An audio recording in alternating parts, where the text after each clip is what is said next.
Pourquoi les proues de certains navires ressemblent de plus en plus à des cockpits d'avion? Ça, c'est le roulier City of Saint-Pétersbourg. En plus d'être le demi-frère caché du célèbre Airbus Beluga, il est le premier navire commercial du monde à avoir adopté la passerelle en arc de cercle. Développé dans les années 90 par le constructeur naval japonais Kyokuyo Shipyard, cette nouvelle forme de proue arrondie est faite pour améliorer l'aérodynamisme des navires. Selon le constructeur japonais, cette structure réduit la résistance au vent jusqu'à 50%, ce qui permet de baisser la consommation du bateau. Le Natori, petit porte-conteneur de l'armateur japonais Imoto Lines, a adopté cette proue arrondie en 2015, grâce à laquelle il obtiendrait un gain de 5% sur sa consommation de carburant. Mais est-ce que d'autres constructeurs ont fait l'essai de la proue arrondie plus récemment? Plus récemment, oui. Alors, c'est pas le même constructeur, c'est toujours un japonais, c'est Nekai, le chantier Nekai, qui a livré en décembre 2024 un grand ferry aux japonais qui s'appelle le Sunflower Kamui. L'intérêt, c'est qu'il est sur une ligne régulière avec des vents qu'il connaît bien, constants.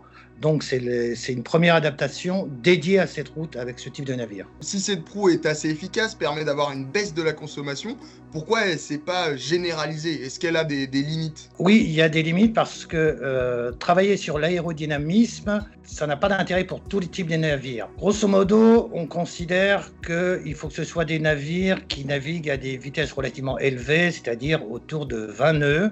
Ça correspond à la catégorie à la grande famille des rouliers dans laquelle on a les ferries, les transporteurs de voitures, les car-carriers, les pure freighteurs rouliers.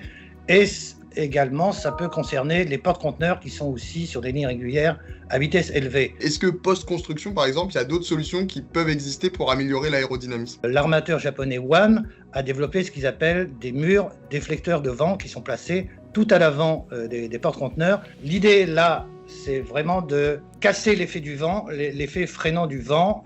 Donc là, l'avantage du déflecteur, c'est que c'est facile à installer, ça nécessite aucune manutention derrière. D'ailleurs, depuis l'équipement de plusieurs navires de WAM, d'autres armateurs, dont CMA-CGM, ont suivi l'exemple, ont équipé aussi leurs navires. Ça peut se faire sur des navires existants comme sur des navires neufs. Pour en savoir plus sur les nouvelles carrures des navires de demain, retrouvez le dossier Nouveaux équipements du marin sur notre site web et en kiosque.